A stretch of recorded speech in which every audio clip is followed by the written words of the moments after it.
स्वातंत्र्यवीर सावरकरांची जन्मभूमी असलेल्या आणि सावरकर ज्या देवीचे दर्शन नेहमी घेत असत त्या रेस कॅम्प रोडवरील रेणुका माता मंदिरात नवरात्र उत्सवाच्या निमित्ताने भाविकांनी दर्शनासाठी अलोट गर्दी केल्याचं पाहायला मिळालं। मात्र दिव्यांग बांधवांसाठी स्वतंत्र व्यवस्था आणि व्हीलचेअर नव्हती, त्यामुळे प्रशासनाने ती उपलब्ध करून दिल्यामुळे सर्वांनी समाधान व्यक्त केलंय। शनिवारी सायंकाळी रेस कॅम्प रोडवरील रेणुका मातेचे दर्शन घेण्यासाठी भाविकांनी गर्दी केली होती। यावेळी पोलीस बंदोबस्तात असलेल्या रेणुका माता मंदिराची परिसराची पाहणी परिमंडळ 2च्या पोलीस उपायुक्त मोनिका राऊत आणि पोलीस निरीक्षक संजय पिसे यांनी केली आहे। मंदिराच्या प्रांगणात पोलीस चौकीत असलेल्या सीसीटीव्ही कॅमेऱ्याद्वारे पाहणी केली आहे। तसेच सायंकाळची मातेची आरती उपायुक्त मोनिका राऊत व पोलीस निरीक्षक संजय पिसे यांच्या हस्ते करण्यात आली आहे। मंदिराचे पुजारी महेश चिंगरे, नयन चिंगरे, नीरज चिंगरे, पूनम चिंगरे उपस्थित होते। त्यांच्या हस्ते उपायुक्त मोनिका राऊत यांचा सन्मान देखील यावेळी करण्यात आला।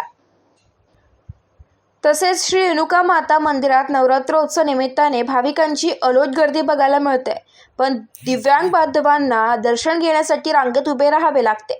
त्यांना रांगेत उभे न करता त्यांची स्वतंत्र व्यवस्था करण्यात यावी, तसेच व्हीलचेअर उपलब्ध करावी यासाठी प्रहार दिव्यांग संघटनेतर्फे देवळाली कॅम्प पोलीस ठाण्यात वरिष्ठ पोलीस निरीक्षक संजय पिसे यांना निवेदन देण्यात आलं।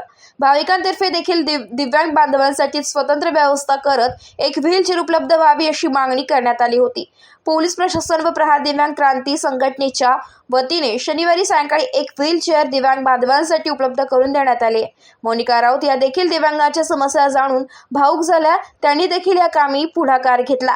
पोलीस उपायुक्त मोनिका राऊत यांच्या हस्ते व्हीलचेअरचे लोकार्पण करण्यात आलं। त्यांनी देखील या उपक्रमाचे कौतुक केले। पोलीस निरीक्षक संजय पिसे, सामाजिक कार्यकर्ते चंद्रकांत कासार, प्रहार दिव्यांग संघटनेचे उत्तर महाराष्ट्र अध्यक्ष जेकब पिल्ले, भगूर शहर अध्यक्ष सुनील वालझाडे, विनोद सुनवणे, नंदकुमार देशमुख, दीपक एखंडे, संतोष मोजाड, बाळू सुसाणे आदींसह भाविक यावेळी उपस्थित होते। AB न्यूज वृत्त संकलन विभाग, नाशिक।